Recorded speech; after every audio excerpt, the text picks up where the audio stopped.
Week number 5 of the NFL season kicks off tonight with Bears at Commanders on Thursday Night Football, and that means we are more than a quarter of the way through the regular season, which I cannot be the only one that feels like that has gone by extremely fast.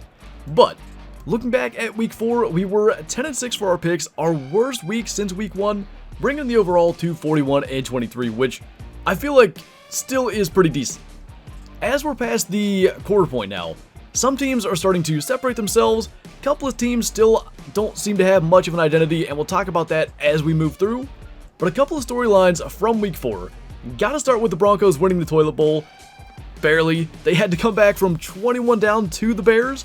A lot of comparisons to the Broncos defense giving up 70 points to the Dolphins, and then 3 touchdown passes to Justin Fields. They're on similar levels, I guess, in today's day and age, but good on the Broncos for getting a win. The Bears might want to start looking at draft picks for 2024, though. The Lions look good again this past week, just continuing to look like the best team in the NFC North, the frontrunners to win that division, and, you know, Lions going to the playoffs.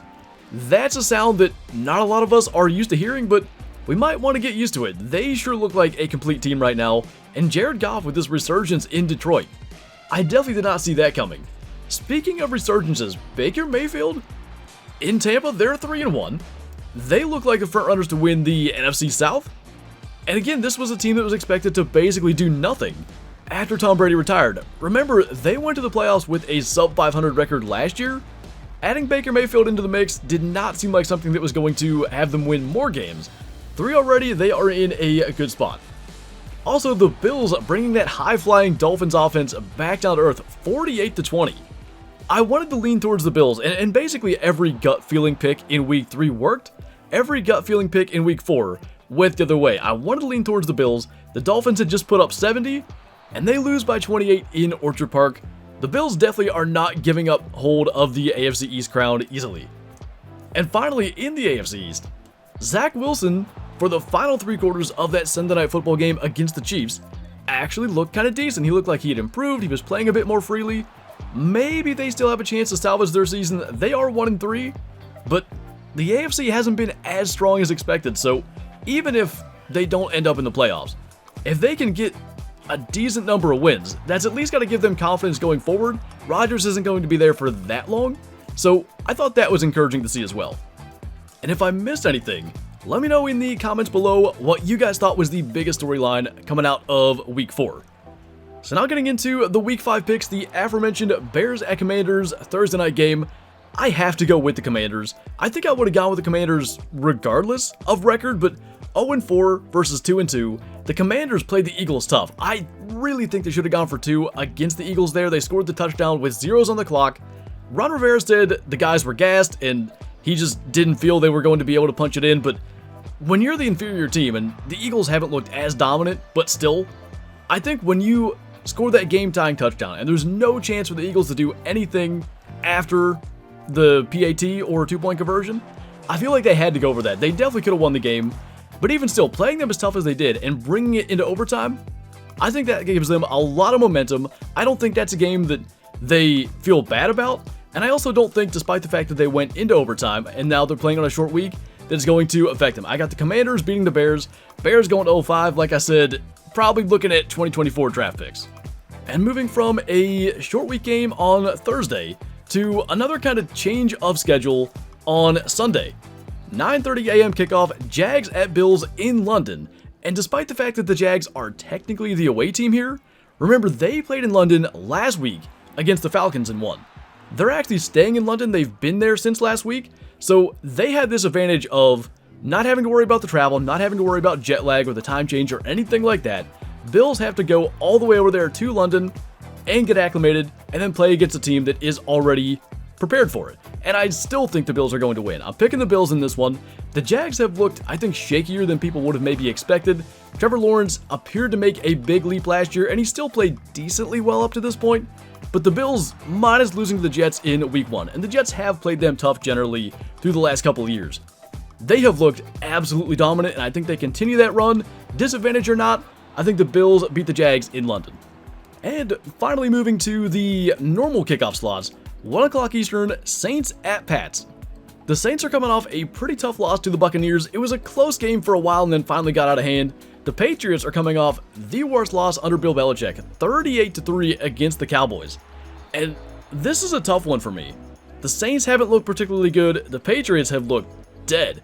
And it looks like Matt Judon is going to be out for a while. That certainly does not help matters. I feel like this is the type of game that the Patriots just managed to find a way to win, gut this out. Close game, probably down early, come back at the end, something like that. Defense keeps them in it even without Matt Judon.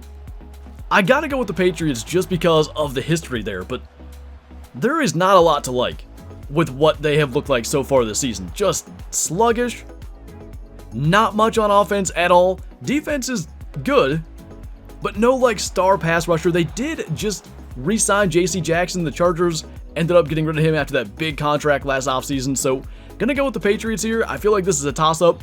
Last week the gut feelings didn't go so well. Hopefully that's not the case this week. Our first divisional matchup this week, Titans at Colts. Every time I pick against the Titans, they put up big numbers. Every time I pick the Titans, they do absolutely nothing. The Colts, on the other hand, I picked them last week, really slow start against the Rams. They come back, bring that game to overtime, and then unfortunately their offense never touches the ball. Puka Nacua scores the game-winning touchdown for the Rams. I'm going to go with the Colts here only because I think they've looked a bit more consistent. Anthony Richardson still is a raw talent, but you can see he has it in him. They just have to rein that in and get some consistency out of him. I think the more experience he gets, the more snaps he gets, and the more times he's able to play through full games like he was last week, no injury this time, that only benefits him. And keep in mind, Shane Steichen, first-year head coach, Mike Vrabel and the Titan staff are going to have less familiarity with him and just a little less of an idea of what the Colts are going to want to do fundamentally. So I think that, on top of being at home, is enough of an advantage for the Colts to get the win and go back above 500. Oh boy. Ravens at Steelers. There has probably never been a time in the last 20 years of the Ravens coming to Heinz Field, now Acrisure Stadium, where I would have picked the Ravens. And this is, I'm going to say it now, this is exactly the type of game that the Steelers win after an embarrassing loss. They end up finding a way to win against a good team like the Ravens. That said, I can't pick them. Their offense has been way too inconsistent, way too vanilla, no creativity, next to nothing down the field, and Kenny Pickett is supposed to play this week. He has a deep bone bruise, I believe, in his knee. I don't think that makes things better against the Ravens defense. I think, honestly, Mr. Trubisky might give them a better chance to win this week. Will it shock me if they win? No.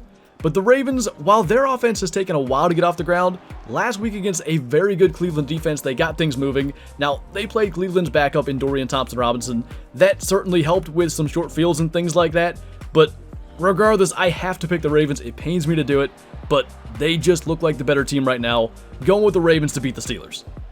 Hard to lose there for me. Either I'm right and my picks for week 5 are one better, or I'm pleasantly surprised and wrong. Anyway, Panthers at Lions. One of the 2 remaining winless teams in the Panthers going to visit a team that is at least, I would say, top 5 in the NFC. The Lions have looked really, really good thus far. Their only loss in overtime to the Seahawks. This was another one where it was questionable as well. There was a pretty obvious hold on Aiden Hutchinson on Geno Smith's game-winning touchdown pass back in week 2, but regardless, the Panthers just haven't shown enough for me to pick them. They're apparently in the market for a wide receiver trade. Adam Thielen, at his age, just isn't enough of a big target for Bryce Young. Obviously, they lost DJ Moore in that trade to the Bears to acquire Bryce Young as the first overall pick. I just like the Lions to continue this train. 4-1. I can't even hazard a guess as to when the last time was that the Lions were 4-1, but I think they are on a collision course with 4-1. I think they beat the Panthers at home and just keep this moving. 2 teams that may be on opposite trajectories right now. Texans at Falcons. The Texans, after starting 0-2, beat the Jags in surprising fashion and then crushed the Steelers 30-6. And the Falcons, after starting 2-0, have dropped 2 in a row to the Lions and now the Jaguars. I really like what I've seen out of CJ Stroud. He still has not thrown an interception, shattered the rookie record for most passes without an interception, and Desmond Ridder, on the other hand, just hasn't shown a whole lot of anything to really put a lot of confidence in. The Falcons are a very good run team, and they can win a lot of games running as well as they do. I think they're going to keep this close because generally that's what they do, but I think the way CJ Stroud's playing, they're just going to generate enough offense that the Falcons are going to get behind. That's when Desmond Ridder has to make a play, and I just don't think he's going to be able to do enough. I got the Texans going to 3-2, above 500 after that 0-2 start. And already we're on to the final game in the 1 o'clock Eastern kickoff slot on Sunday. Now that we're into week 5, there are bye weeks. This goes just a little bit more quickly, but Giants at Dolphins. The Giants, they're 1-3. Their only win has been against the Cardinals, in which they had to make a 21-point second half comeback. And really, if not for that half, and really just the fourth quarter of that game, they have been absolutely blown out of the water. I believe in the first halves of games right now, they're something like 77-9, and against a Dolphins team with that offense and a Dolphins team coming off a 28-point loss, they're going to want a get-right game. I don't think that trend is going to do anything but continue. I imagine that number only gets worse. The Giants are a team that they can keep games close if they can hang around. They can find a way to get those types of wins, but their offensive line is an absolute liability. They were still able to kind of hang around against the Seahawks due to some interesting calls that they had a chance, I think, at 14-3 to make it a one-score game in the second half. And then Daniel Jones threw the pick six and things got out of hand, and they ended up with something like 11 sacks given up. So with the Dolphins probably wanting to get a get-right game here, coming off that big loss, wanting to keep pace in the AFC East, I think they send the Giants to 1-4, get back into the win column themselves, go to 4-1, and the Dolphins just have so many weapons, from Tyreek Hill to Jalen Waddle to Raheem Mostert. Devon Achane is just scoring a touchdown basically every other time he touches the ball right now. I just think they're going to be able to out-offense the Giants, and as I said, the Giants got to keep it close. I don't think they can keep it close for long enough to make this game all that competitive. Moving into the 4:05 Eastern kickoff slot, Bengals at Cardinals, two 1-3 teams that I think were unexpectedly 1-3 for entirely different reasons. I don't imagine going into the season most people saw the Bengals being 1-3 at this juncture. I think most expected the Cardinals to be 0-4 at this juncture, so their one win is probably the unexpected thing there. Joe Burrow is apparently off the injury report for the Bengals. I don't think that means he's entirely healthy. He has just not looked himself yet. That soft tissue injury, it's so tough to gauge because until you're really in that game setting and have to cut and put all the weight on it and have other players' weights on that leg, who knows exactly where that goes. But I'm going to take that injury report news and run with it. The Cardinals, again, while they have looked probably way better than most expected, they still just don't have a great roster, and T. Higgins has a rib injury. I think the Bengals are probably getting a bit of a break here in playing the Cardinals. They're far from the worst team in the league, but given the injuries and everything they have going on right now, playing against a team that is 1-3 and just doesn't have an all-star roster probably plays into their favor. I'm going to go with the Bengals here to beat the Cardinals. I don't love this pick. I think it could be sneaky close. Josh Dobbs has been surprising. He also hasn't thrown an interception yet this season, but it's hard not to pick the Bengals. They were 1-2 last year and ripped off like 10 straight. Maybe this is where it all turns around. We'll see what Joe Burrow's calf really looks like on Sunday, but I gotta go with the Bengals. It's hard to pick against Joe Burrow. Now, Eagles at Rams. The Eagles are 4-0, but it's 4 ugly wins. They really had to gut it out. Last year they were blowing teams out. They were statistically a bad second half team because they were winning so big in the first half that they were essentially just trying to bleed clock and ride out these wins where they had huge leads. That has not been the case this year, and the Rams have been surprisingly good. They've rebounded from a terrible title defense in 2022, and there's a chance they get Cooper Kupp back this week. It's still up in the air as to whether or not he plays. I like the Rams' chances here, but I'm going to go with the Eagles. I really think if Cooper Kupp plays, as well as Puka Nacua has been playing, Cooper Kupp's going to draw more coverage, Nacua's only going to get more open, and I think that opens up a lot of things for the Rams offense. But the Eagles are 4-0. Those ugly wins, while they haven't been blowing teams out, what that does mean is they're battle tested, they believe in themselves, and they know they can find a way to get it done, even when their opponent scores a last-second touchdown like the Commanders did last week. So I'm going to pick the Eagles on the road against the Rams. Road games in LA typically are not a huge disadvantage for teams, and the Eagles have a rabid fan base. So I don't think the home field advantage for the Rams does much, maybe 50-50 or even leaning towards the Eagles. Gonna go with the Eagles to get the win here and move to 5-0. And now for maybe the most anticipated game ever between 1 and 3 teams, Jets at Broncos. Why is this game highly anticipated? Before the season, there was a quote from Sean Payton about Nathaniel Hackett's coaching job in Denver, saying essentially it was one of the worst coaching jobs in NFL history. Of course, the Jets offensive coordinator is Nathaniel Hackett. Since that quote, the Broncos have looked pretty terrible themselves. Giving up 70 points to the Dolphins wasn't a good look. Going down 28-7 against the Bears was not a good look, but at least they came back and won that game. I've got to say though, the Broncos defense, which this is the farthest thing from what I would have expected going into this year, has looked unbelievably porous. 70 points probably gives that away. Not a lot of teams have allowed Justin Fields to throw for 300 yards and 3 touchdowns. I really think if there is a game for Zach Wilson to kind of get things moving in the right direction, especially after an encouraging 3 quarters last week, it probably is this one. I think Nathaniel Hackett does everything he can to prove himself against Sean Payton. I'm going to pick the Jets here on the road. Both teams have looked bad in their own way. Obviously, the Jets losing Aaron Rodgers, when you have to play your backup quarterback, that's not going to help things.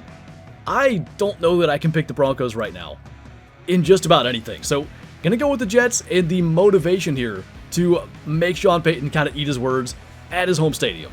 And for the last game in that 4:25 Eastern kickoff window, Chiefs at Vikings.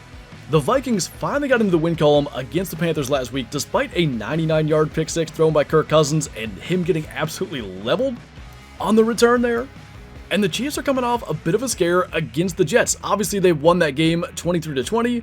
They had to survive some pretty interesting penalties and no calls and everything else that went on there. And Zach Wilson looking like a NFL quarterback again. The Vikings have just not had it this year. Last year, they had all those close game wins. This year, they've got all these close game losses. I'm not sure this is a close game. The Vikings defense, while they have hired Brian Flores, hasn't made a lot of improvements yet. And the Chiefs, while their offense maybe hasn't been as high-flying as in years past, they still have Patrick Mahomes, they still have Travis Kelce, and I like their odds of continuing to stay in the win column, going to 4-1, and sending the Vikings to 1-4, and probably really increasing these trade talks about Kirk Cousins.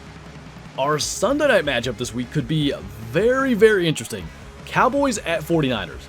Now, this is a game that generally the 49ers have dominated for the last couple of years. The one thing that makes this particular matchup a little bit more interesting, remember, the Cowboys signed Trey Lance, and according to reports, they are really picking his brain to try to understand the 49ers offense. That is the one aspect of this that really makes me pause, because it would be easy to just pick the 49ers because they've won the last several matchups, playoffs, and regular season. That said, I think I'm going to pick the 49ers. They have looked like the most complete team in the league. Brock Purdy, if anything, has only improved from last year. They, like the Dolphins I mentioned earlier, have so many weapons. Whether it's Kittle, whether it's McCaffrey, whether it's Debo, Ayuk, they can just beat you in so many ways. And maybe the most important thing, the Cowboys' red zone offense just can't seem to score a touchdown. And if there is a defense that you don't want to play when you're having those issues, it's the 49ers defense. On top of all the offensive weapons they have, their defense is elite. So I'm going to pick the 49ers, especially because they're at home to win on Sunday Night Football, stay undefeated. Got both of the 4-0 teams staying undefeated and going to 5-0 here in Week 5. And finally, the Monday night matchup, only one Monday night game again this week, which is much better for viewing purposes. Packers at Raiders. Jimmy Garoppolo, as of the recording of this video, is still up in the air as to whether or not he's going to play. Still in the concussion protocol. I think because they get that extra day, decent chance he ends up playing. And the Packers have been kind of up and down this year. Jordan Love has looked good. What I've really liked is his willingness to throw down the field. The Raiders are just a mess. Against the Chargers, they gave up 6 sacks to Khalil Mack, couple of sack fumbles. It was Aiden O'Connell, their backup quarterback, but even still, that's just not something you want to see.